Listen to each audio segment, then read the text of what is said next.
Daryl, how long? Wait. This is the Daytona 500, isn't it? You bet. Don't tell me it isn't. Oh, Daryl, you are quite right, my friend. This is the Daytona 500 on a Monday edition of episode 70 of the Breaking Balls podcast. Bob and Adam are here. And happy Monday, my friend. Happy Monday, Bob.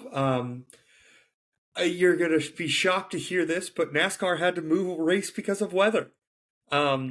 It just seems as if wherever Bill Francis traveling circus goes, rain follows, and luckily we were able to adapt, and we had a pretty good race, Bob. We had a pretty good race. We'll get into all the specifics. I feel like we were at a roller coaster that just kept going up and up and up and up and up, and then right when we got to the very top, and maybe even the first cart started to lean down on the roller coaster, we got stuck. And then they said, "Hey, race is over. William Byron wins." Yeah, William Byron's not even on my roller coaster. How did William Byron get on my roller? Anyway, that's not the point. Of course, NASCAR controversy. First race of the year. What's new, buddy? Yeah. The more things change, the more they stay the same. Brad Keselowski finds a way to not finish another Daytona 500, and it felt anticlimactic. I think the roller coaster analogy is perfect, Bob, because we were going up and up and up, and it felt like the natural tension of this race was building so well when, as soon as they started running 3 wide and we're doing it for about, 4, 5, 6 laps. And it's like, okay, something's got to give here. And ultimately it did. I mean, the Fords gave. That's what happened. RFK and Penske gave. Yeah. And it just sucked because, it kind of started, it was the first domino that fell. That big wreck that ended up taking 19 cars out of the race. It was just kind of the first domino that really fell and took away our exciting ending. I thought we were building for something so special in this ending, Bob, and I kind of feel like I got the wind knocked out of me at the end. It just nothing there. I feel like I got Sydney Sweeney to finally reply to my DMs. We went out for a lovely dinner, a nice steak dinner, and at the very end of the night, she gave me a high five and then closed the door. I just felt like I got so close to a great moment in Daytona 500 history. And, they take that white flag, and you even see the car spinning right before they take the white flag. And my immediate thought here, maybe I'm alone, was, oh God, here we go. Yeah, here we go. Dude, the literal exact same thought process went on in my... You could ask Anna. I literally was like, oh my gosh, no. Because I was like, this can't be how this race ends. I mean, it just deserves such a better finish. Oh. Well, and the best part is, it ends and you immediately look and you see 2 Hendrick cars in the lead. You've got Bowman and Byron, both guys who took out the field in that 19 car pile up there. Which it's aggressive push, and it is what it is. Keselowski kind of sent it on the inside there, but regardless, those are the guys that took out a lot of those cars. And of course, as soon as they get to the white flag, I mean, literally, it may be 100 yards into the final lap, we're throwing the caution and saying, you know what, call it. I get it, they have to throw the caution at, but God, for as much as NASCAR has historically been finger on the caution button, ready to throw it as soon as a car is even looking at spinning out, they said they wanted to give the guys a chance to recover, and then once Chastain started to spin back up to the track, they threw it. It was too late, obviously, but it's so unfortunate and so NASCAR that in a moment like this, and when we had such a great race, my blood pressure was up the whole time because, like you said, the 3 wide racing, especially in stage 3, the end of the stage laps, Brian Blaney basically middle fingers up to his teammates and taking the stage win in stage 2. We'll get to that, but there was just so many moments that were building up to a crescendo of a great finish, and then I got honeypotted. It feels like we got honeypotted. America got honeypotted. But unfortunately, you new Netflix fans, this is NASCAR for you. And that's exactly where I was headed, Bob, because not only did it just have the tension building from the race itself, but all the momentum of the Netflix series and all of the new eyes. I mean, this is the Daytona 500. We did hear Daryl say that at the beginning of the episode. It's the biggest race of the year. It's NASCAR's Super Bowl. All eyes on this race. And it's a dud. I mean, it's hard to describe it any other way, and it almost hurts to even call it a dud because it was such a strong race all the way through with so many different storylines. I literally wrote, probably 6 or 7 different, show topic ideas depending on who was leading the race at different points of this thing. I mean, there were so many thoughts that popped into my head watching this race because of how much parity there was in the field and how different guys were running, in a lot of areas that they don't run often. So it just was everything NASCAR wanted until the finish. And, obviously it's got to be driver safety. I'm not going to say, oh, you can't throw the caution there, because you absolutely have to. You're 100% right. But it does definitely take some of the pop out of what could have been just a remarkable finish to, an awesome day. And like I said, and you agree, I'm glad you do, that they have to throw the caution, because there's those keyboard warriors out there saying, let them race back to the line of green. It takes one incident. This is easily say in the moment. It's just more unfortunate, the circumstances, than anything, because obviously we don't want to take away from William Byron winning his first career Daytona 500. Obviously, rocketing off of a career year last year where he wins 5 races, is in the championship 4. It was part of that Netflix show where he's going to get a lot of exposure from that. To win this, obviously, should be a huge story. This is Hendrick Motorsports' 40th anniversary in the sport, obviously the flagship of NASCAR. And instead, we just kind of come away. That's kind of the afterthought. Even some people on Twitter going, Alex Bowman should have won this race. And this is a whole different conversation, but the fact that NASCAR social media is the one putting out the actual video that says that Byron is the winner. Otherwise, if I just watched that broadcast, I probably would have thought Bowman had a good argument too. But like I said, credit to William Byron, because he did have a great car. He is probably the best plate racer as far as the Chevrolet stable is concerned. Obviously, he's won at Daytona before, that he's no slouch here, but to win the 500, to put himself in elite category, is huge for him moving forward, building a career. Obviously, this guy never was in a car growing up. He was a video game racer, Adam. I mean, he basically had the same experience as you and I on NASCAR Thunder growing up. Instead, he is doing the damn thing while you and I are podcasting about it. But it's just unfortunate that this is kind of muddled over by a little bit of controversy, and like I said, you and me just being sour on it. Yeah, it kind of felt like the more things changed, the more they stayed the same. William Byron won another race. I mean, it was one of those things that at the beginning of the race wasn't necessarily on the radar, especially with Hendrick. Just not necessarily the most successful at the restrictor plate races. We don't run restrictor plates anymore, but I'll call them that anyway. The super speedways. Let me correct myself. It's just, yeah. I think that's the quote that comes to mind. The more things change, the more they stay the same. Does this mean Byron goes out and dominates again this year? Has that 4 or 5 win season? I don't know, but it certainly seems like this kind of should send a little bit of a shockwave up the spine of the rest of NASCAR, because at the end of the day, is it oh my gosh, he outdrove everybody and dominated? No, but these are the types of wins that William Byron got last year too, to where he wasn't necessarily the best car all day, but at the end of the day, the 24 is there and finds a way to get into victory lane. It doesn't make sense, but I'll say it one more time. The more things change, the more they stay the same. I think we're going to see a lot more of this year. Well, definitely, like you said, wasn't in a position a lot of the time to be the favorite in this race. I mean, obviously, he came in 18-1. He was probably in the top 10, maybe, but no, by no means was he on anyone's radar. I think coming into this race, a little bit quieter than usual coming into those super speedway races. But you could make one argument that with 9 to go, William Byron made his path a lot easier.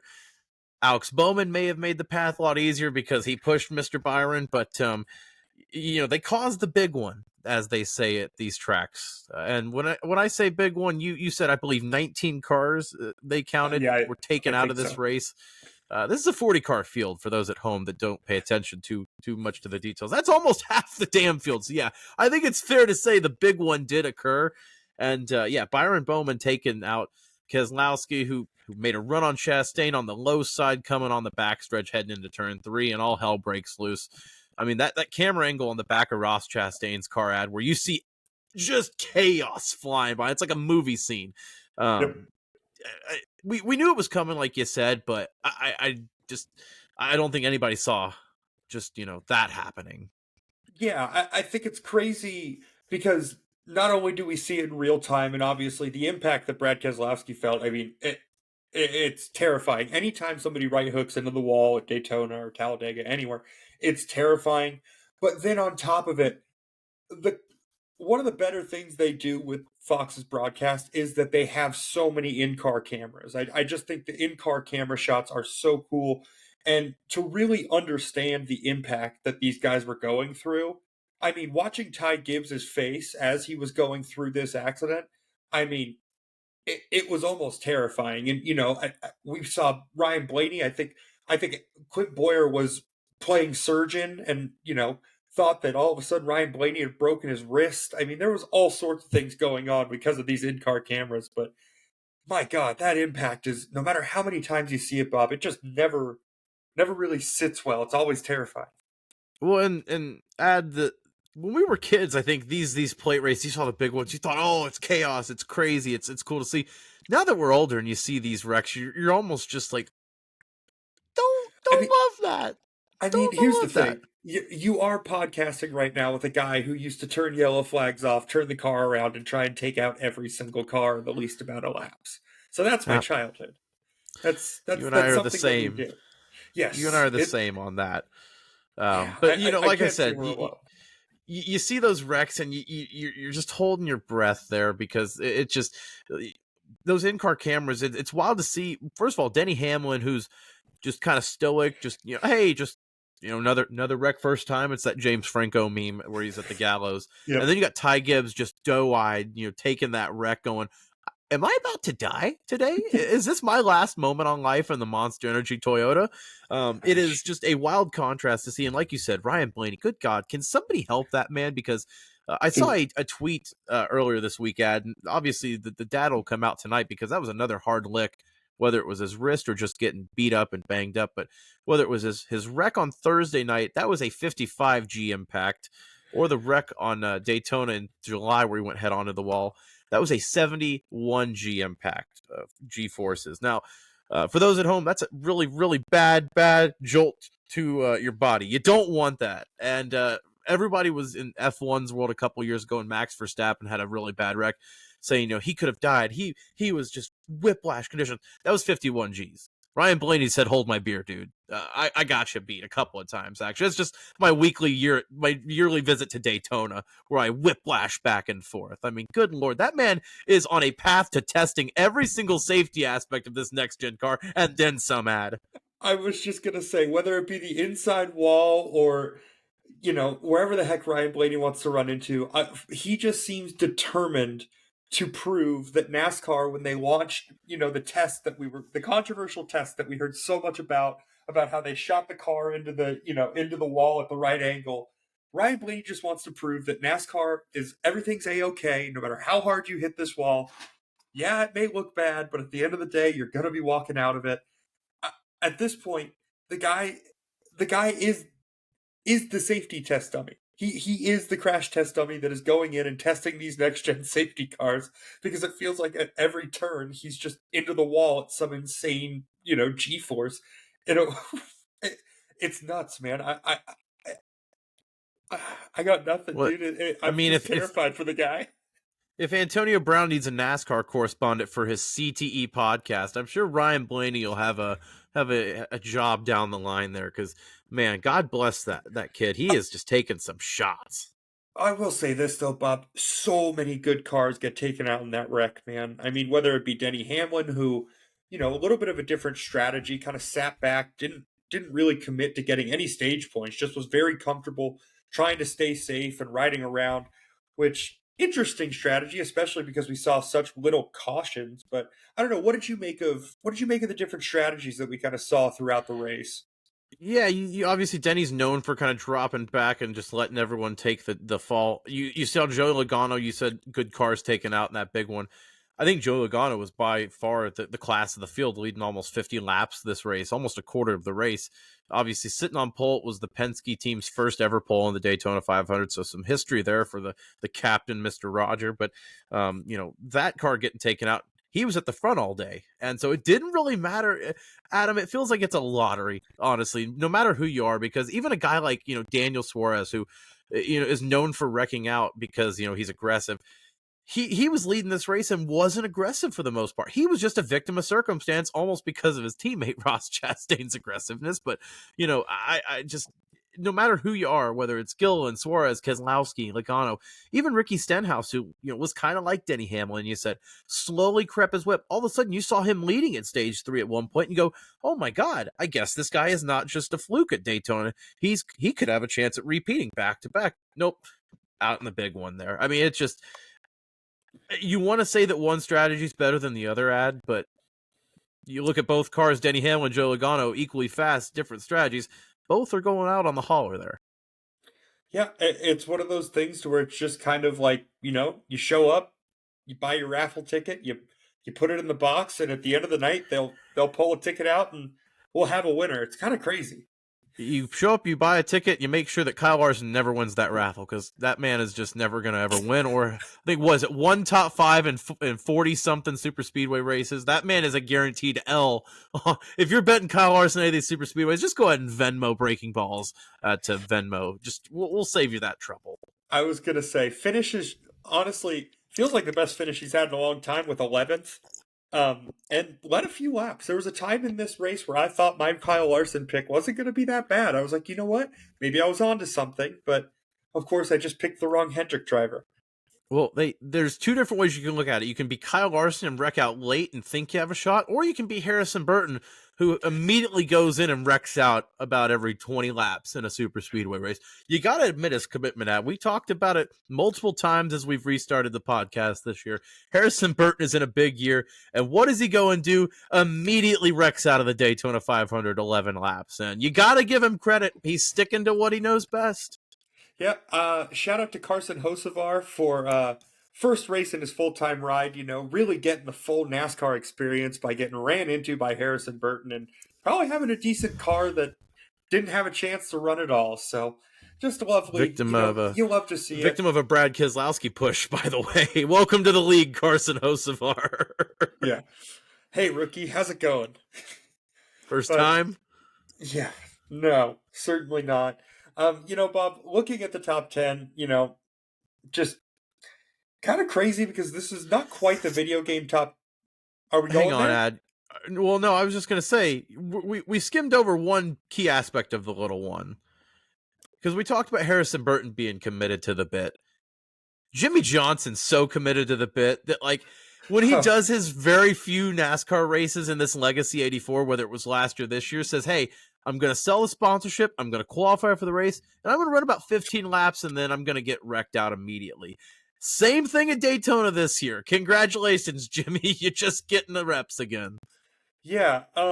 Shout out to Creed, who, that there's a metaphor in there somewhere. I don't know what it is. I'm not going to make the connections. I'll let you kind of take your brain and, do some, do whatever you want there. But it's just funny that every single time Jimmie Johnson steps in a NASCAR, a stock car now, nothing good. Absolutely nothing good. And, it was kind of funny because, they had him in the feature for Toyota and talking about how, he's going to be helping to get data and all that. And in an instant, all that chance to gather any data was basically thrown out the window. I mean, it's laughable at this point. We can't help but laugh, right, Bob?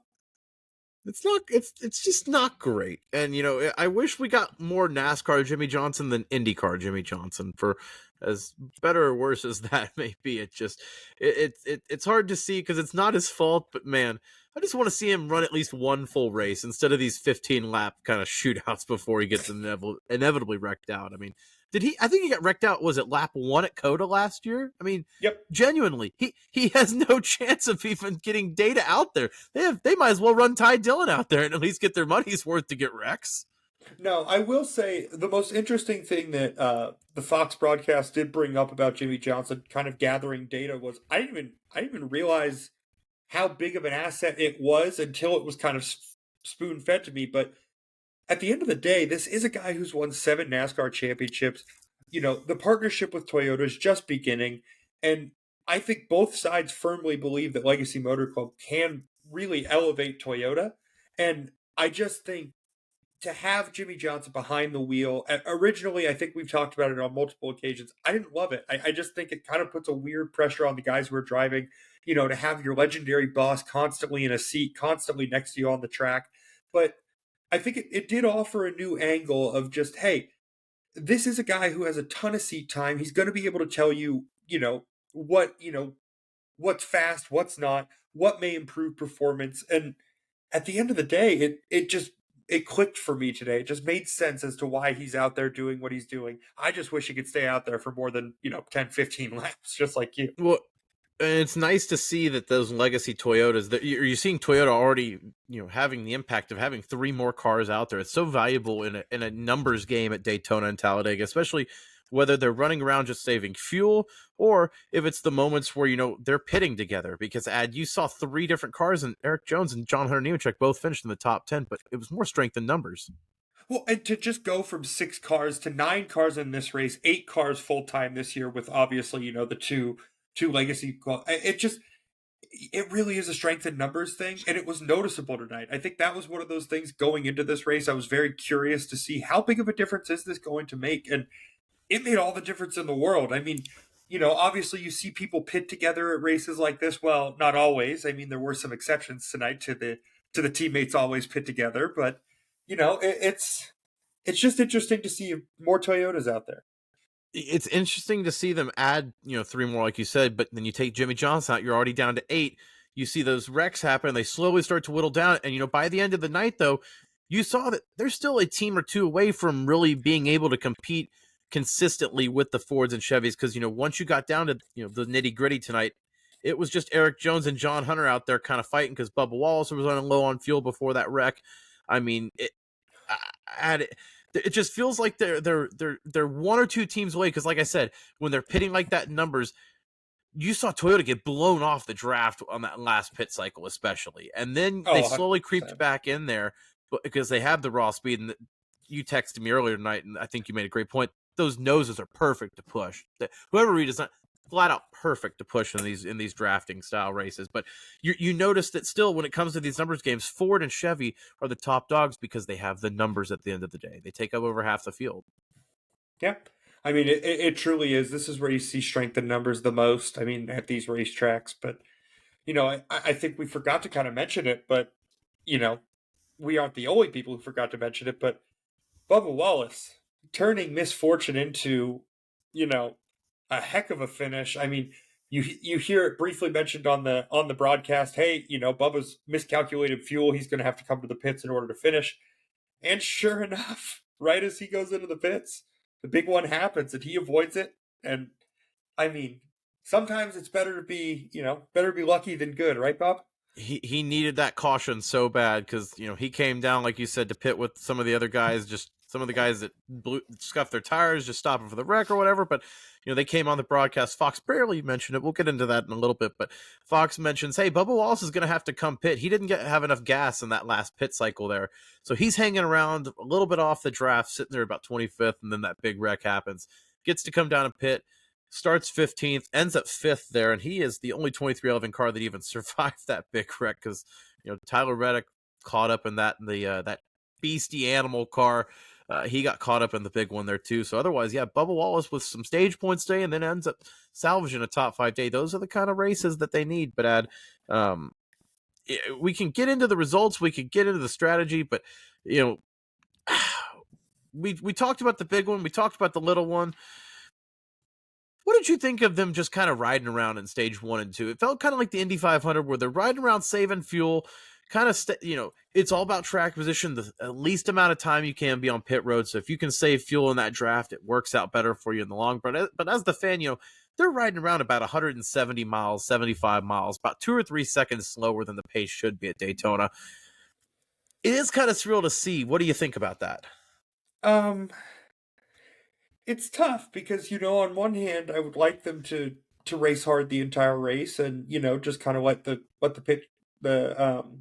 pit strategy kind of fall where it may. But at the end of the day, the cars with everything being so even now, with all the spec parts and not a ton of advantage to be found in the shop. I just think this is kind of what breeds that. It really breeds kind of having to make these types of decisions on the track and really commit to saving fuel and finding an advantage wherever you can. And, Is it necessarily the most entertaining thing to watch? No, but at the end of the day, they still are going about 175 miles an hour around the track. It's still high-speed chess. It's just a little bit slower than what we were maybe used to.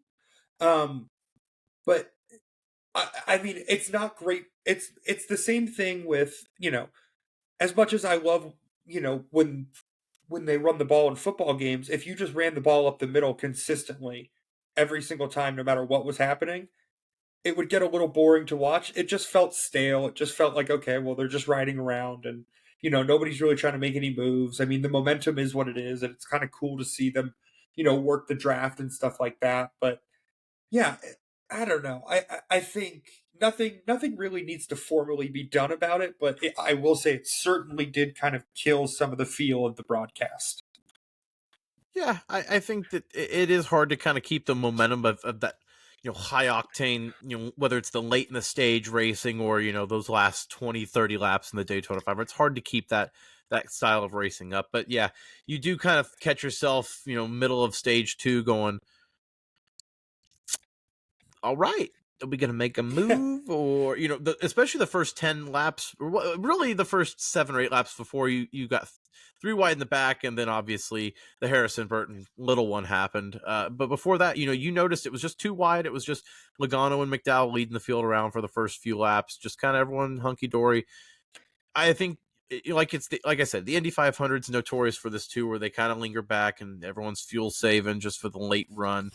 I almost think that you are building the anticipation doing that in a way too. It's almost a slow burn to, hey, that we're simmering into those last few stage laps. And yeah, you're slowly seeing people snake their way up. I mean, you blink and Denny Hamlin or Bubba Wallace took those Toyotas from 20th to 5th just because they knew it was go time. And it almost is kind of fun to hear, Austin Cindric's crew chief tell him, hey, you're good on fuel now. It's hammer time. Let's go. That is kind of cool to hear with 27 to go on the stage. So I really think it's perspective there, but I just feel like this was the first time we've really seen this style of race fuel strategy kind of really aggressively play out at the Daytona or Talladega Speedway, where it's really in our face, and you're like, oh, they really are kind of coasting out there.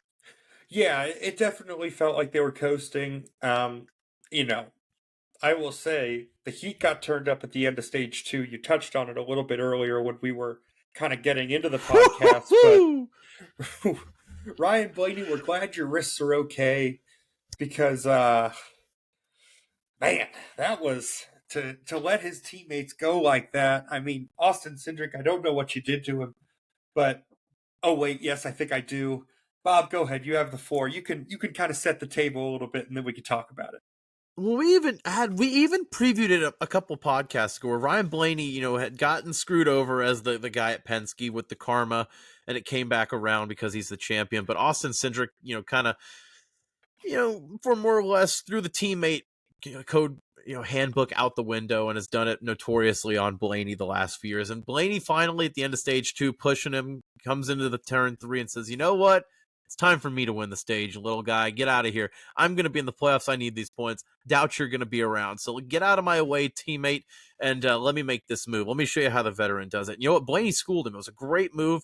I don't think Cindric saw it coming, but also Cindric did have the awareness to jump up and get in front of Kyle Busch to at least not lose completely out on some positions there. But again, you gotta love Ryan Blaney just kind of getting the last laugh on Austin Cindric finally. It feels, or not the last laugh, but at least finally getting one, because it feels like Cindric was up 2 or 3-0 on him. So finally get one back in the column there for him.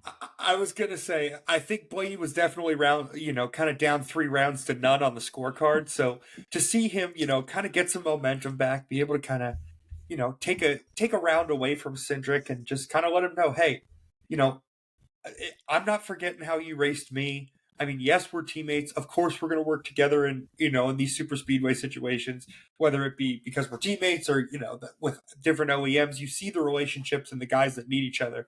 But slowly but surely, as the remaining thing ticks down, that counter goes down.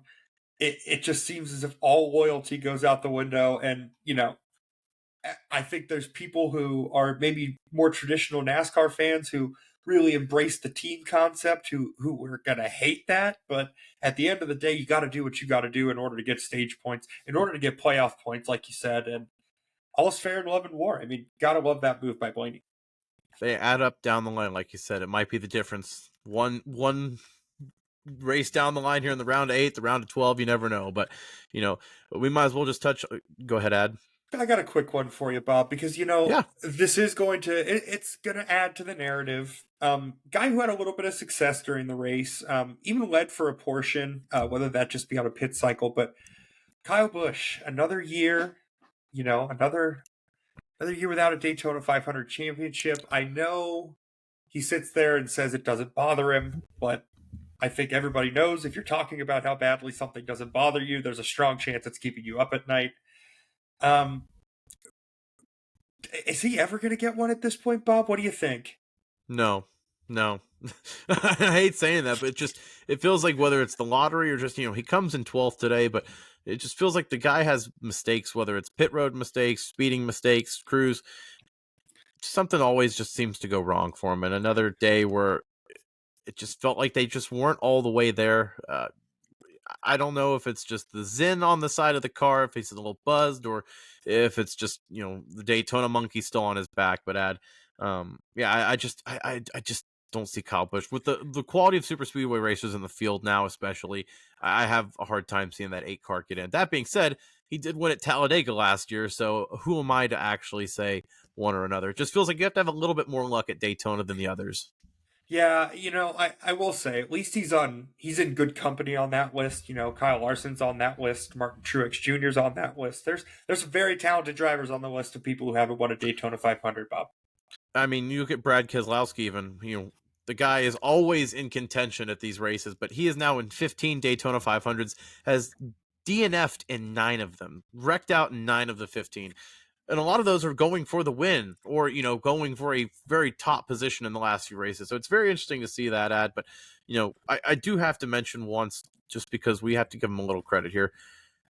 Chase Elliott did take the checkered flag today, and the siren did go off there in Dawsonville for stage 1. But, hey, like I said, those playoff points may add up somewhere that might get him in there. But Chase Elliott did win a stage there. So congratulations to Chase, because otherwise, Ad, the siren hasn't gone off too often down there in Dawsonville. Yeah, not necessarily the result maybe he was looking for today. Obviously both of his teammates finishing 1 and 2, and then I can't remember where he finished. I think maybe around 15th. 14th, yeah. Which the fact that all of Hendrick 4 finished today is impressive, because you look at the Penske trio, who probably had the best raw speed of just top to bottom teams. None of them finished the race. I mean, Hendrick was your best, and he DNF'd on the last lap. I mean, Hendrick came out 22nd. You had Blaney 30th, and then Logano 32nd. It's interesting to see that Hendrick gets the last lap, even though Penske was the one that was on front row and had the speed this week. Well, and it kind of just goes to where, we spent our entire race talking about, the new Ford Mustang body and the new Camry, and how both were just giving, all those drivers such an advantage. And then at the end of the day, when push came to shove, it was bow ties. And it just seems like this is something that NASCAR has been doing lately, to where, we'll put all of our focus somewhere else, and then it sneaks up, and, the obvious will strike you when you least expect it. It feels like it's kind of odd. Yeah, it's 2 in a row at the Daytona 500 for Chevy, even though Ford had the lockout on the front row this year. But as you look at the top 10, obviously, like you said, Chevy 1, 2, 4, 6, and then I believe that was it there. But yeah, again, they had the numbers at the end. They survived. But you look at the guys in the top 10 there. I want to give a shout out to AJ Allmendinger. Ad. I have been staunchly pro Dinger on this podcast. The fact that Kaulig is using that as an open seat this year and basically wasting a charter seat is just a complete waste to me, when they have a very talented road racer and a guy who's a veteran in the garage. Again, that is a top 10 finish they wasted there basically at Kaulig today. It just rubs me the wrong way. We mentioned the legacy cars 6 and 7 they're at, and am I reading this right? Stuart Haas got 2 in the top 10. Noah Gragson and Chase Briscoe 9 and 10. Noah Gragson top 10. He's already off to a better start than last year. I was just going to mention both of those guys. I mean, Chase Briscoe especially. If there was anybody, and I mean anybody in the field last year who just needed the Men in Black, hit the button, instant amnesia, You could put Chase Briscoe in the running for it. I mean, it was an awful year. Him and Chase Elliott. I mean, it just seemed like if your name was Chase, it was a bad year to drive a stock car last year. But, a little bit of momentum to get the year going. Noah Gragson, I just think a change of scenery is going to do him so well. I mean, he failed upward here. We'll call that what it is. I mean, he really kind of he Instagrammed his way into a better seat, and it seems like he's going to take advantage of it. So, obviously, the more things change, the more they stay the same. I'm just going to keep saying it this podcast because Christopher Bell, our sweet, sweet boy, still finds a way to rise like a phoenix from the ashes and get a third place finish. Corey LaJoie stacking pennies at fourth. I mean, Bob, what you got? I mean, this top 10 it reminds me of a video game top 10 a little bit. Yeah, and that's the beauty of these plate races, is you just kind of mix up the field, jumble up, pull out names, and see who comes out on the other side. Because, I mean, if you told me that, John Hunter Nemechek, Chase Briscoe, Noah Gragson, Corey LaJoie had the fastest car today, AJ Allmendinger, probably wouldn't have agreed with you, but it doesn't matter because you see guys like that up there. David Reagan even was running in the top 5 for a minute there. He was pushing Joe Logano in that, third RFK entry, that number 60. BuildSubmarines.com. Love that scheme car. It really is a just kind of mix it up. You had Justin Haley ad running up there for a while. You were on record a couple weeks ago where Justin Haley could be sneaky at Rick Ware, huh? I mean, I'm just saying, I think there's a couple questions you got to ask when you look at that. When you look at this finish, is Justin Haley that good? Is Cody Ware that bad? And is Rick Ware serious about committing to NASCAR? I mean, obviously, I think all three are true, by the way. I think there's it's a little column A, B, and C. I think there is truth to all three of those statements, but it just seems like they're building something. It doesn't feel like the same old Rick Ware racing.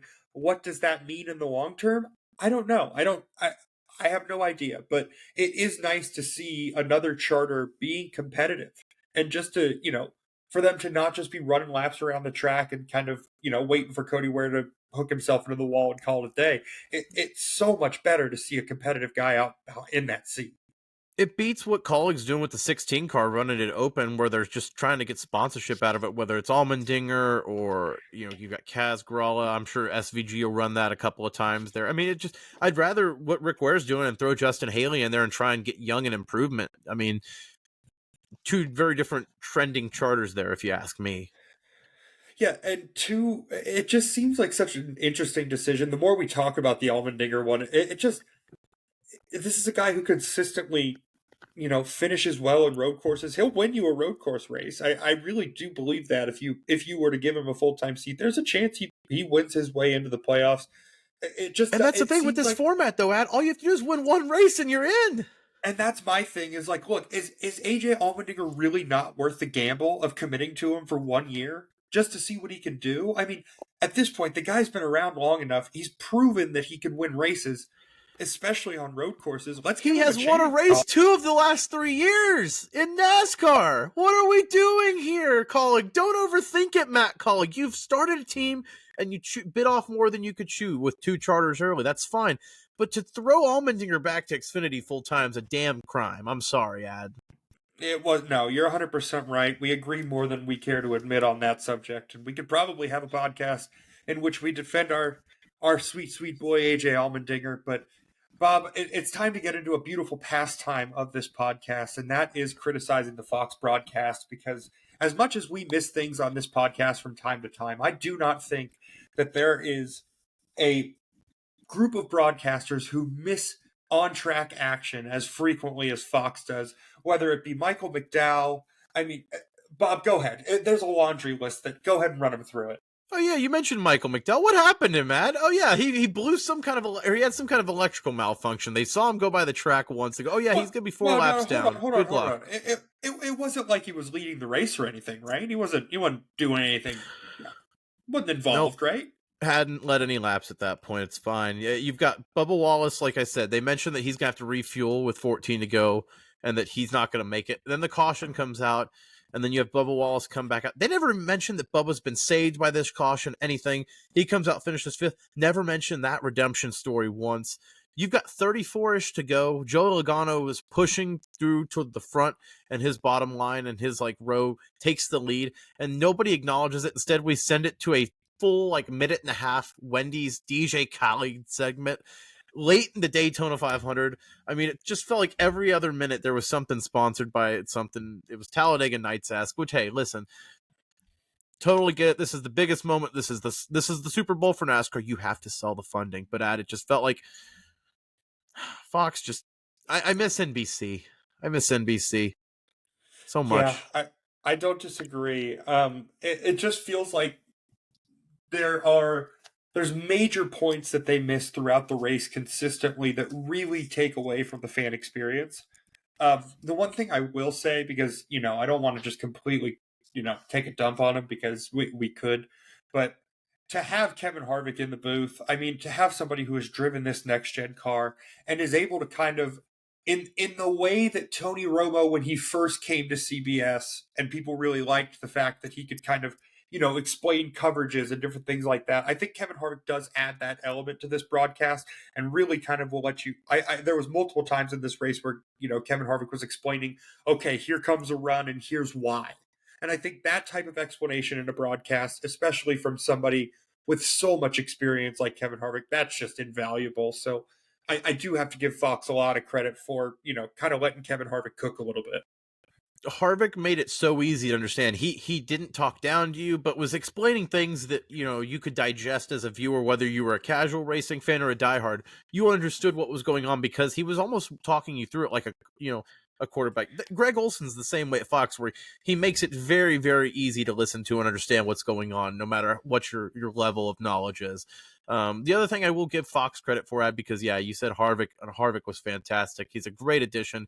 And I think we're going to learn so much, like you said, because he's actually been in this car. He just got out of it literally in November. I mean, he's just removed for it. It's almost like taking the backup quarterback or the coach that just got off of the field and saying, what's going on? It's nice to hear that. But the other thing was, it felt like the broadcast itself, commercial wise, we didn't miss a ton of on-track action. I felt like in years past, we've very much complained after a Fox broadcast, whether it's Daytona or another major broadcast with NASCAR, that we miss a lot of the on-track action with these full screen green flag commercials. There wasn't a ton, it felt like, right? Yeah, no, they're listening. I think it's one of those things where I think they're certainly listening to the fan base. Not as much side by side. And definitely, it didn't feel like the very first thing they did at the start of the race was cut to commercial, which I think last year there was a lot of times in the broadcast where, you get to lap 6 and they'd be like, all right, time to take our first commercial break. It's like, man, we are just settling into this race. We're just figuring out, who may have something, who doesn't. We're trying to see who's building relationships early in the race, see who's going to work together, different things like that. And then all of a sudden, bang, you're in a commercial. And it just seemed like it would stunt any sort of understanding that you could get. So I do have to give Fox credit for letting it breathe and kind of, I can't even remember when the first commercial came this go around, but it definitely felt like, they were more focused on delivering a solid broadcast as opposed to just selling everything they could.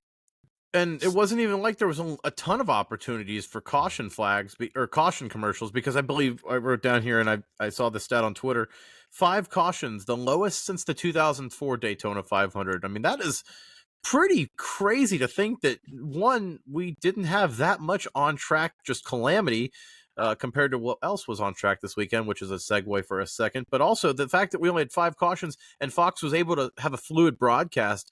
Say what you want about how their camera work and their directorial stuff, but hey, as a race fan, I saw a lot of this stuff on track. I just didn't know the strategy maybe behind it. But like I said, not a ton of cautions. Didn't need Fox strategy for the Friday night cap because Xfinity's going on right now. Saturday got rained out, but Friday night, we almost got too much NASCAR. And I say that because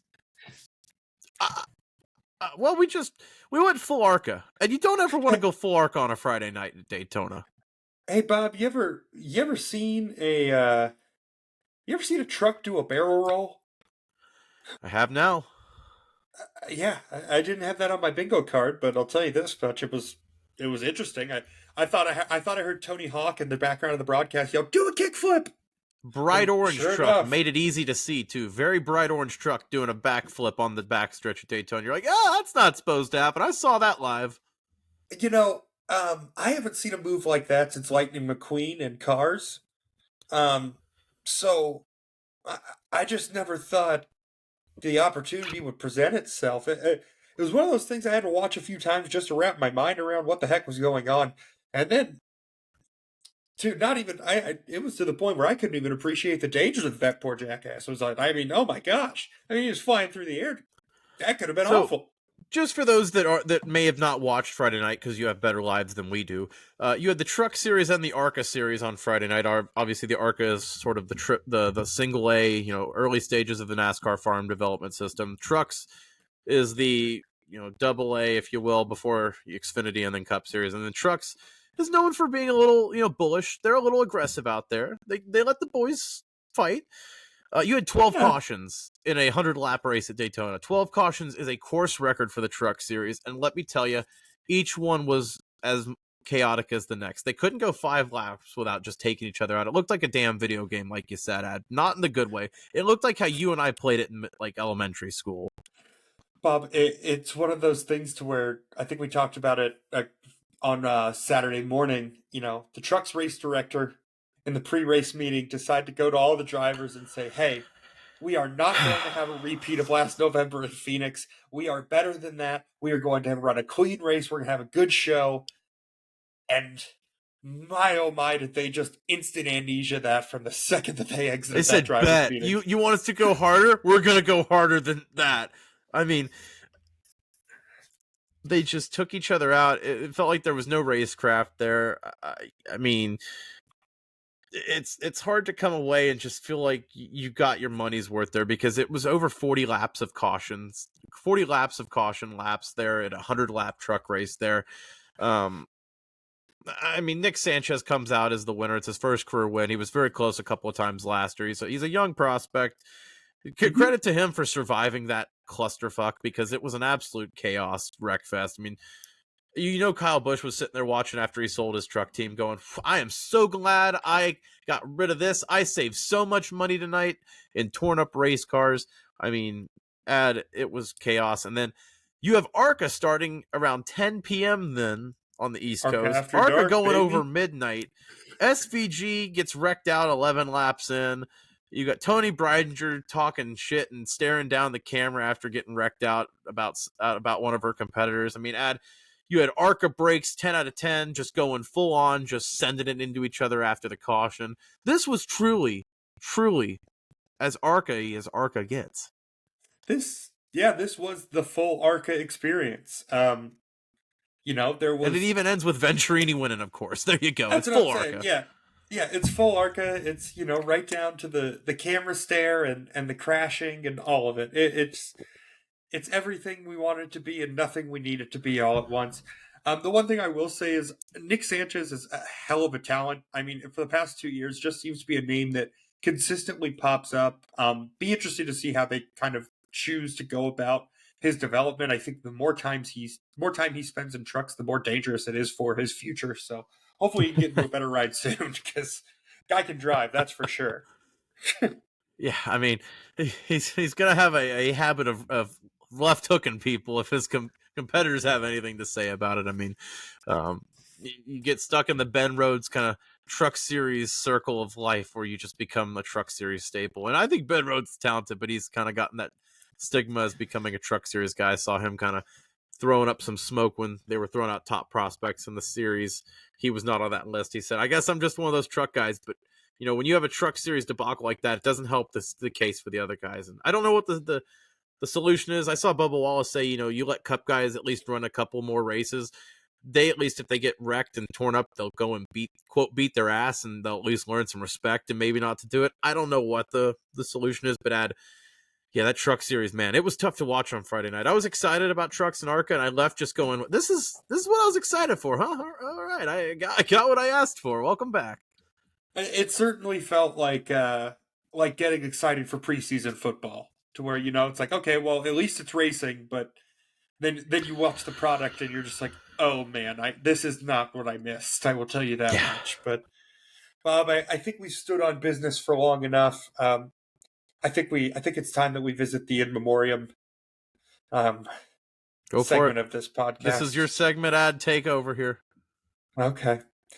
Please, if you could just bow your head, a little bit of respect for what we're going to deal with here.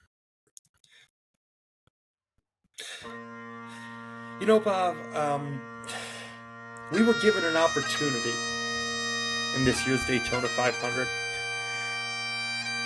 We had Dwayne "The Rock" Johnson as the Grand Marshal, and, it was great to see The Rock going around in his military vehicle and really be a part of the pre-race festivities. But what I will tell you, Bob, is there was one man who was missing.